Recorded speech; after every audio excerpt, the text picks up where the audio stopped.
Hello friend, मैं तनिया आप सभी का स्वागत करता हूं आपके अपने चैनल इलेक्ट्रिकल रिसर्च एकेडमी के ऑनलाइन पोर्टल पे।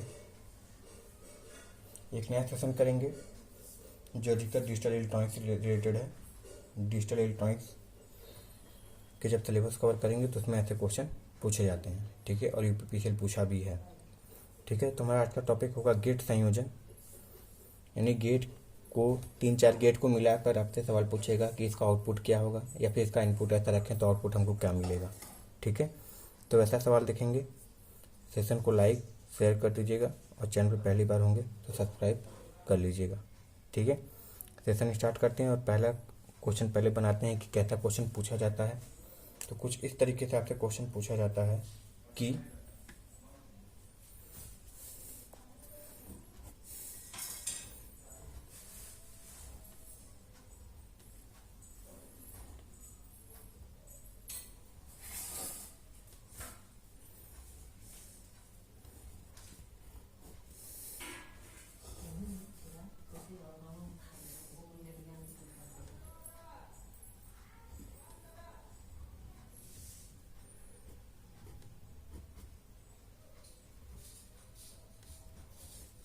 ये हमारा वाई है, ठीक है। ये हमारा ए और बी है, ये हमारा ए बी और सी है, ठीक है। तो आपको कुछ इनपुट इस प्रकार से देगा कि आपसे पूछेगा कि इसकी वैल्यू 1 है, इसकी वैल्यू 0 है, इसकी वैल्यू 1 है, इसकी वैल्यू 1 है और इसकी वैल्यू 1 है। तब बताइए वाई में हमको क्या आउटपुट मिलेगा, ठीक है। यानी इनपुट ये होने पे आपको वाई पे क्या मिलेगा, ऐसे क्वेश्चन पूछे जाते हैं, ठीक है। तो इसमें ध्यान से देखना है, जिसको सर्किट समझ में आएगा, मतलब सॉरी, जिसको गेट का बूलियन एक्सप्रेशन पता हो, ट्रूथ टेबल पता हो, वो आसानी से कर सकता है, ठीक है। तो यहाँ पे पहले हम कुछ एग्जाम्पल बूलियन एक्सप्रेशन लिखेंगे सभी गेटों का जो अधिकतर पूछे जाते हैं। तो ये क्या होता है, हमारा और गेट है। ये जो पहला बना हुआ इसको 1 लिखते हैं, इसको 2 लिखते हैं, ये 3 लिखते हैं, ठीक है। ये पहला मतलब और गेट है। और गेट का क्या होता है सर जी, ए प्लस बी होता है, ठीक है। अगर दूसरे की बात करें तो सर ये हमारा होता है ए इंटू बी होता है। अगर 3 इनपुट है तो 3 कर देते हैं, कोई दिक्कत नहीं होता है। और ये तीसरा क्या दिया है हमारा, ये कुछ और नहीं है, देखो और गेट के आगे नॉट लगा है, जिसको क्या बोलते हैं, नॉर गेट। नॉर गेट का मतलब होता है ए प्लस बी के ऊपर बार। ये 3 चीज़ें याद होनी चाहिए, ठीक है। तो इससे हम क्या कर सकते हैं, आसानी से इस सवाल को हल कर सकते हैं, ठीक है। पहला क्वेश्चन दिया है कि 1 + 0 करने पे क्या प्राप्त होगा। तो हमको पता है कि सर जी अगर ये ए का मान 1 है, इसका मान 0 है, अगर इसको सॉल्व करेंगे तो हमेशा 1 ही मिलेगा, ठीक है। दूसरा क्या है, ए की वैल्यू 1 है, बी की वैल्यू 1 है, सी की वैल्यू 1 है।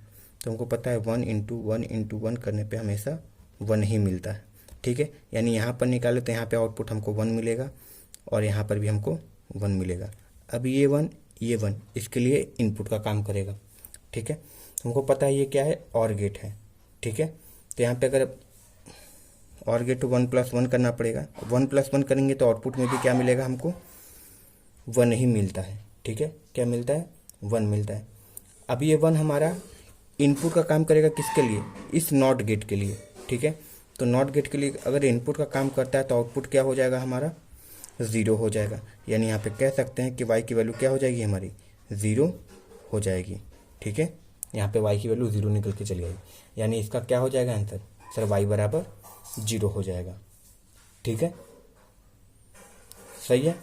चलो अगला क्वेश्चन देखते हैं इसी टाइप का, ठीक है। एक क्वेश्चन और देखते हैं कैसा पूछा जाता है। दूसरा क्वेश्चन है,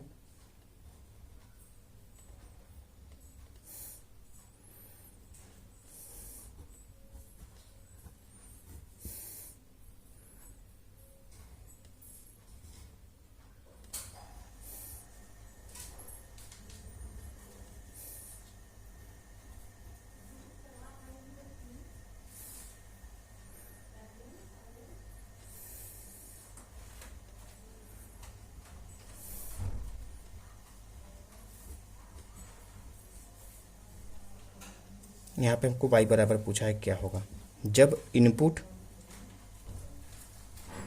ये ए है, बी है, सी है, और ये इनपुट हमारा ए है, बी है, सी है। ठीक है, फिर यहाँ से एक टैपिंग करके भी निकाला गया है, यहाँ पे कर दिया गया है। ठीक है, यानी तीन तीन टर्मिनल की बात हो रही है। ये हमारा कुछ डायग्राम कुछ इस प्रकार से बना है।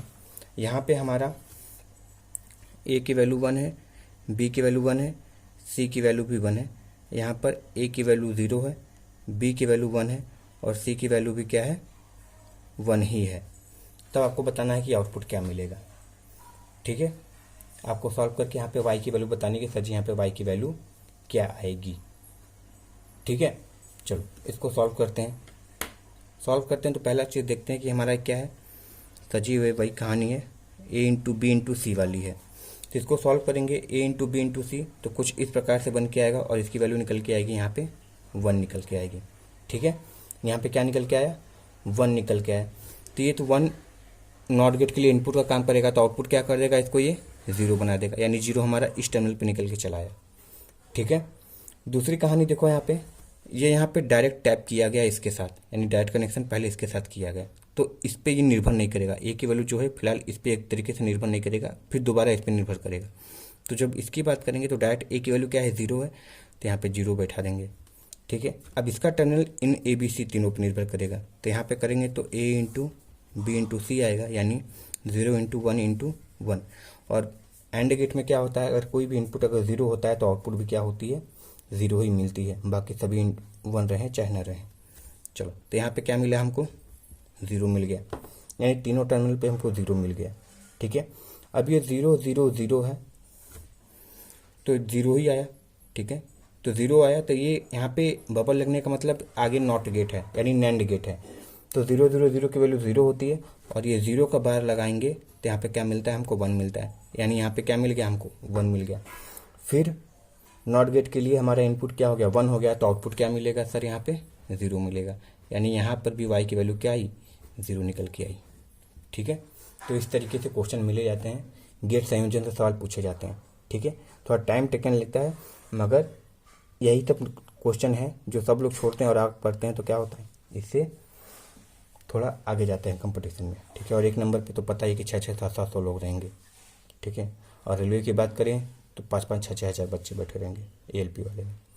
ठीक है, तो ये हमारा गेट संयोजन से सवाल था। आज हम लोग देखते हैं अगला टॉपिक जो है, इससे सवाल देखो जरूर आएगा, इसको लगा लेना। ठीक है, अब आगे किस चीज़ से देखते हैं हम सर, आगे देखते हैं हम इसकी बात करते हैं, ब्रिज रेक्टिफायर की। किसकी, ब्रिज रेक्टिफायर की बात करते हैं, जिसको दिष्टकारी कहते हैं ना। रेक्टिफायर क्या करता है सर, AC को DC में बदलने का काम करता है, यही हमारा रेक्टिफायर होता है।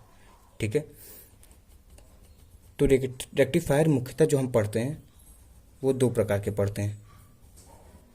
पहला हाफ वेव रेक्टिफायर, इसको बोलते हैं हाफ अर्ध तरंग दिष्टकारी, और दूसरा होता है फुल वेव रेक्टिफायर, यानी पूर्ण तरंग दिष्टकारी। ठीक है, अच्छा, फुल वेव में भी 2 प्रकार होते हैं, एक होता है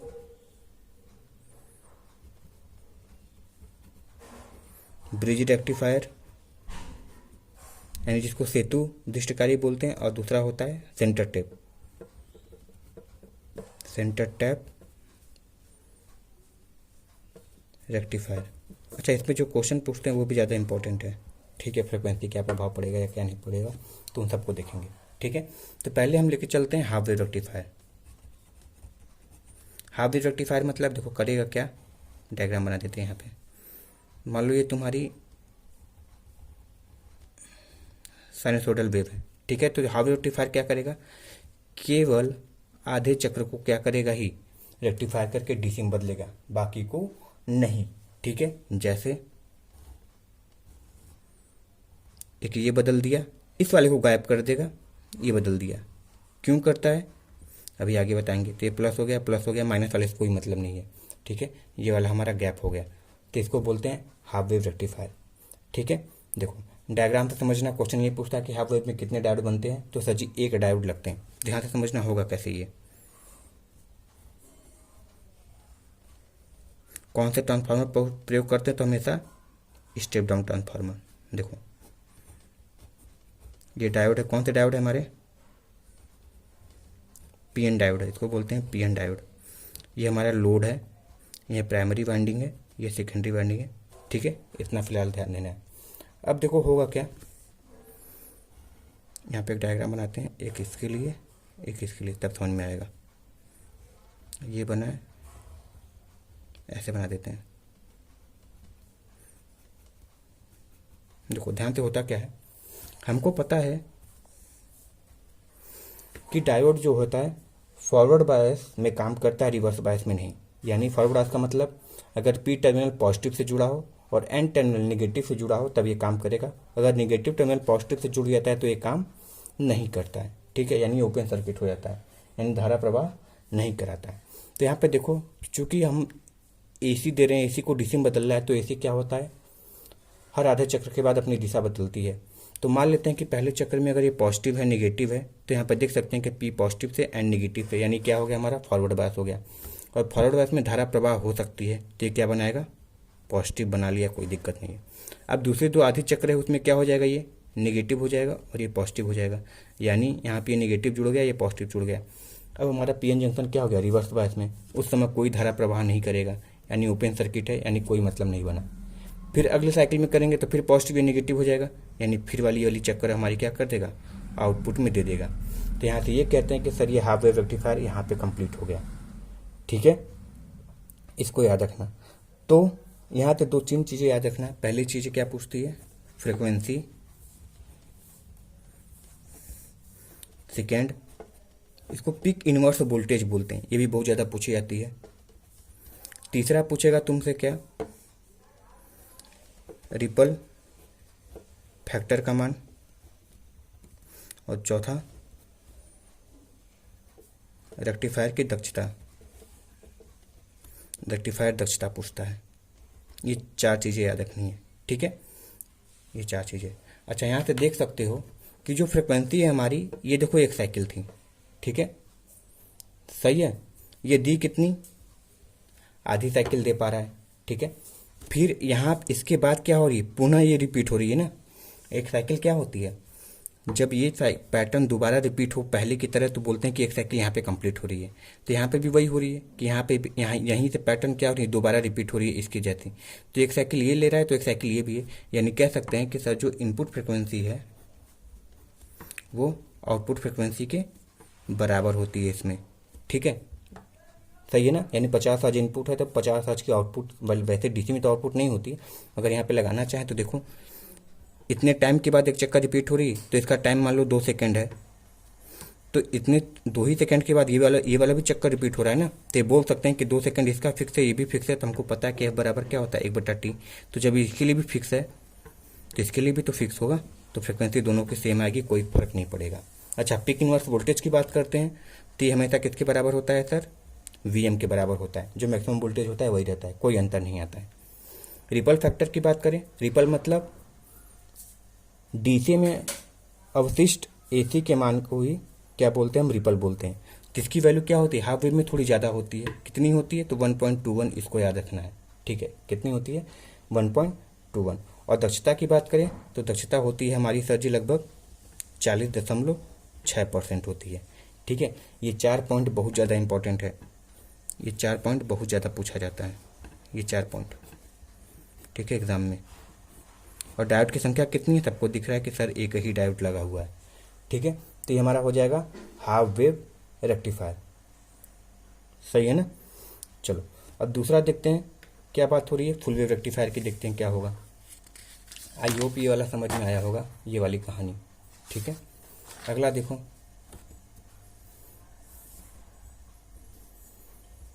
फुल वेव रेक्टिफायर।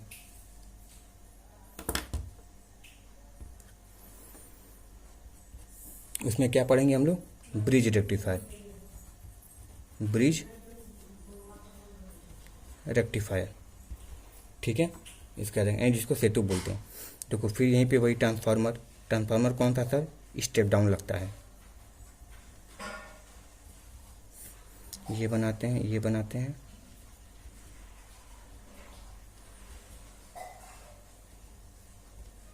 ठीक है, ये बना देंगे।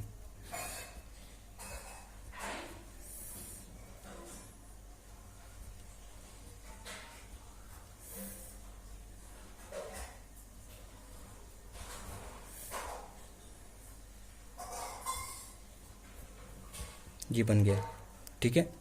यहाँ पे हम लोग आउटपुट ले लेते हैं, या फिर हम तो यहीं पे आउटपुट जोड़ देते हैं। RL तुम्हारे ऊपर है, चाहे जहाँ लेना हो। इसको मान लेते हैं D1, ये D2, ये D3, ये D4 हो गया, ठीक है। ये प्राइमरी वाइंडिंग, ये सेकेंडरी वाइंडिंग, ठीक है। चलो अब इसको समझते हैं कैसे काम करता है। 4 डायोड लग गए, याद रखना। बीच में कितने डायोड लगते हैं? तो सर 4 डायोड लगते हैं, ठीक है।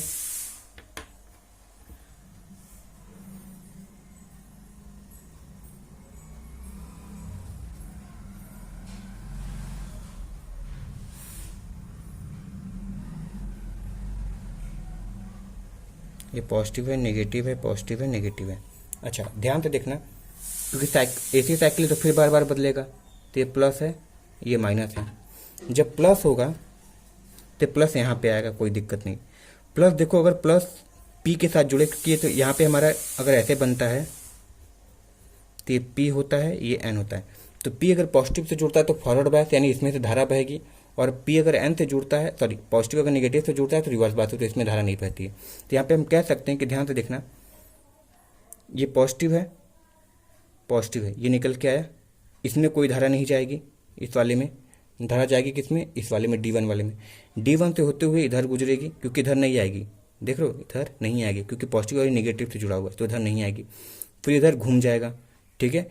इधर घूमने के बाद क्या होगा, अब ये फिर इधर चली आएगी। इधर से आने के बाद ऐसे सर्किट कंप्लीट हो जाएगा, यानी ये धारा ऐसे आई, ऐसे बहकर ऐसे चली गई। यानी बोल सकते हैं कि सर पॉजिटिव वाला जो है रेक्टिफाई हो गया, कोई दिक्कत नहीं है। अब दूसरी बार में क्या होगा, ये नेगेटिव, सॉरी ये पॉजिटिव हो जाएगा, ये नेगेटिव हो जाएगा। यानी यहाँ पे नेगेटिव आ गया, यहाँ पे पॉजिटिव आ गया। अब देखो नेगेटिव P से नहीं जुड़ेगा तो कभी भी इस पर काम नहीं करेगा। अब कौन सा चालू हो जाएगा हमारा? D4 से होते हुए इधर नीचे नहीं आएगा, ऐसे घूम के इधर हो जाएगा। यानी दोनों केस में क्या हो रहा है, RL से धारा बह रही है, यानी लोड से धारा बह रही है। तो हम कह सकते हैं कि सर इसमें भी क्या हो जाएगा, नेगेटिव वाला ऊपर चला आएगा। फिर उसी तरह पॉजिटिव भी ऊपर चला आएगा, नेगेटिव भी ऊपर चला आएगा। तो यहाँ पे हम देख सकते हैं कि सभी जो साइकिल है वो हमारी क्या हो गई, रेक्टिफायर हो गई, डिस्टकारी हो गई, यानी DC में बदल गई, ठीक है। तो यहाँ पे हम कह सकते हैं कि ये क्या होती है, इसको फुल वेव रेक्टिफायर बोलते हैं, ठीक है। यानी पूरे वेव को, यानी पूरे तरंगों को क्या करती है, ये डिस्टकारित कर देती है, ठीक है। अब फिर वही इंपॉर्टेंट क्वेश्चन कुछ पूछता है इसमें। पहला फ्रिक्वेंसी, दूसरा पीक इनवर्स वोल्टेज, तीसरा पूछेगा तुमसे क्या चल रहा था, तीसरा हाँ रिपल फैक्टर क्या होता है, रिपल फैक्टर क्या होगा। चौथा क्या होगा, तुमसे पूछेगा दक्षता, पूछेगा इसकी दक्षता पूछेगा। और भी कुछ पॉइंट है, हम इसको यहाँ पे बता देंगे, ठीक है। तो देखो फ्रिक्वेंसी क्या होगी, ये तो इतना टाइम ले रहा था दोबारा रिपीट होने में एक साइकिल, तो ये 2T ले रहा था, ठीक है। और ये क्या हो रहा है कि साइकिल दोबारा रिपीट होने में एक ही जैसा, ये T/2 ले रहा है, ठीक है। सॉरी ये अगर T ले रहा है तो ये कितना ले रहा है, T/2, आधे समय पे ही दोबारा साइकिल रिपीट हो जा रही है। तो हम बोल सकते हैं कि अगर टाइम आधा हुआ तो फ्रिक्वेंसी डबल हो जाती है। तो लिख सकते हैं कि F इनपुट बराबर 2F आउटपुट होता है, ठीक है, सही है ना। इसको लिख सकते हैं कि इनपुट का क्या होता है, सॉरी जो इनपुट का क्या होता है वो दोगुना होता है। यानी इसको ऐसे लिख सकते हैं 2Fi = F आउटपुट, ठीक है। ये जो यानी जो आउटपुट फ्रिक्वेंसी होती है इनपुट फ्रिक्वेंसी की दोगुनी होती है, इसको याद रखना है। पीक इनवर्स वोल्टेज, इसमें भी क्या होती है, बीम होती है। अब देखो रिपल फैक्टर मतलब DC में मौजूद अवशिष्ट AC का मान पहले की तुलना में कुछ कम हो रहा गया। पहले क्या रही थी, पूरी की पूरी आधी साइकिल हो जा रही थी, मगर अब ऐसा नहीं है, अब थोड़ी बहुत बच रही है। और वो कौन सी बचती है, जो हमारा ये नीचे जाता है, ठीक है, क्योंकि DC ऐसी होनी चाहिए न कि ऐसी, ठीक है। तो उसको बोलते हैं कि कितनी हो जाती है हमारी रिपल फैक्टर का मान, 1.21/2 कर देते हैं, ठीक है। तो कितना हो जाता है, 0.6 समथिंग हो जाता है, ठीक है। 0.6 हम से अधिकतर याद किए मिल जाता है वहाँ पे, ठीक है। इसको भाग दोगे तो पता चल जाएगा, 0.6 हो जाती है, ठीक है। इसको ये हो गया हमारा 0.6। अब एफिशिएंसी बात करते हैं तो दक्षता पहले की तुलना में बढ़ गई है, कितनी हो जाती है, तो 40.6 पहले वाले का था, उसका डबल कर दोगे तो कितना हो जाएगा, 81.2% इसकी दक्षता होती है, ठीक है। इसमें कभी कभी पूछता है तुमसे कि इसका आरएमएस वैल्यू बताओ कितनी होती है हार्डवेयर रेक्टिफायर की, तो वो कितनी होती है, वी एम बटा रूट टू ही होती है। ये वी एम है ना, तो वी एम बटा रूट टू ही होती है।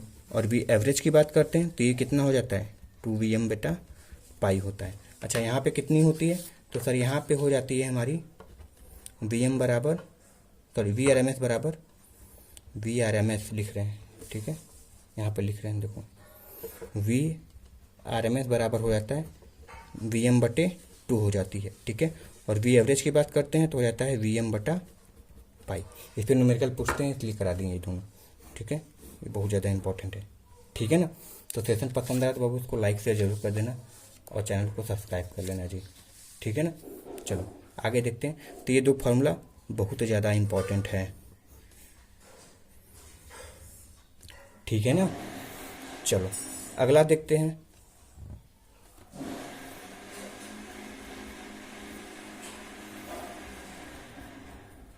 सेंटर टैप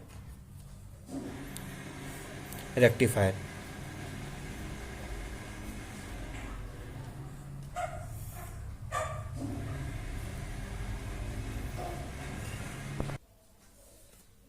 अब इसका नाम सेंटर टैप क्यों पड़ा है, ये तुम डायग्राम देखने से तुमको पता चलेगा। तो इसका डायग्राम देखेंगे तब आपको समझ में आता है, ठीक है। डायग्राम बनाते हैं हम लोग। अच्छा याद रखना, ये थोड़ा महंगा पड़ता है, क्यों, क्योंकि जो सेंटर टैप ट्रांसफार्मर होता है वो थोड़ी एक्सपेंसिव आती है, ठीक है। तो इसमें डायोड की संख्या कितनी हो गई जी, 4 हो गई। सेंटर टैप में कितने डायोड लगते हैं, तो सर सेंटर टैप में लगते हैं 2 डायोड। यहाँ से देखो टैपिंग करके निकाल लेते हैं, इसलिए बोलते हैं इसको सेंटर टैप। यहाँ पे हम लगा देते हैं लोड लगा देते हैं, ठीक है। इसको मानते हैं D1, इसको मानते हैं D2। अब देखना ये सॉल्व कैसे होगा, हर चीज़ बता रहे हैं जी, ठीक है। और क्वेश्चन पक्का फंसेगा इसमें से।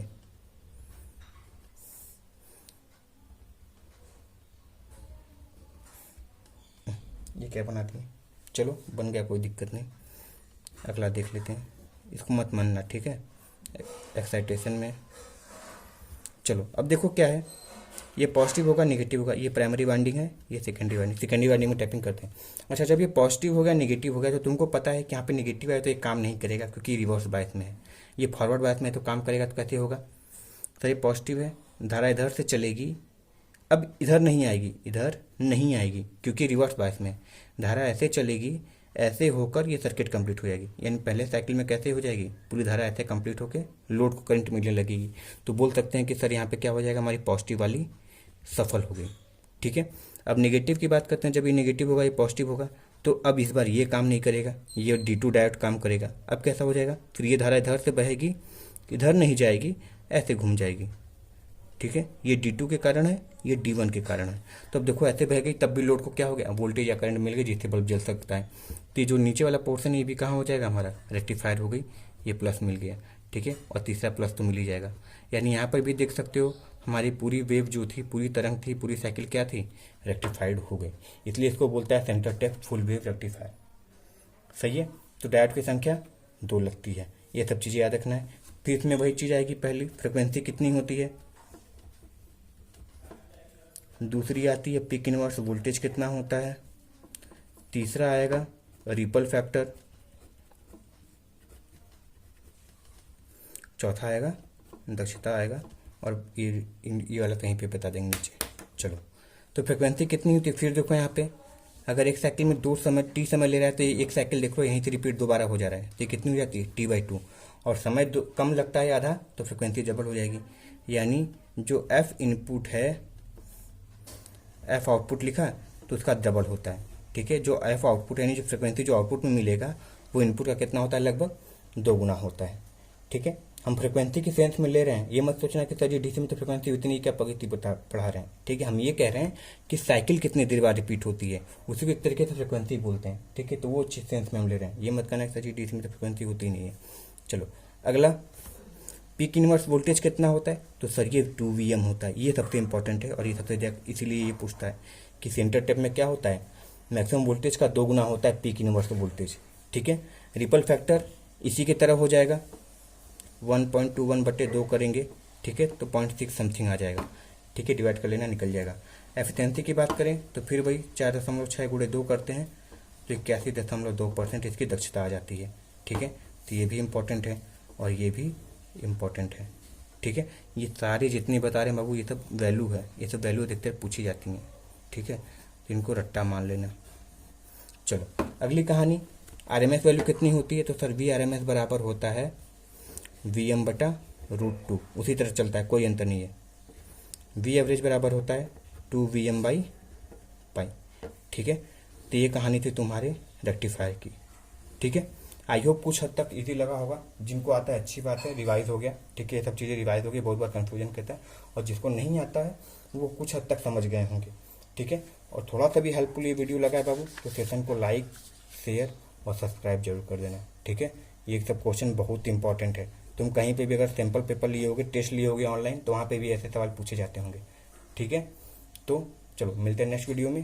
तब तक के लिए thank you very much and all the very best. Babu channel subscribe जरूर कर लेना। चलो, वंदे मातरम।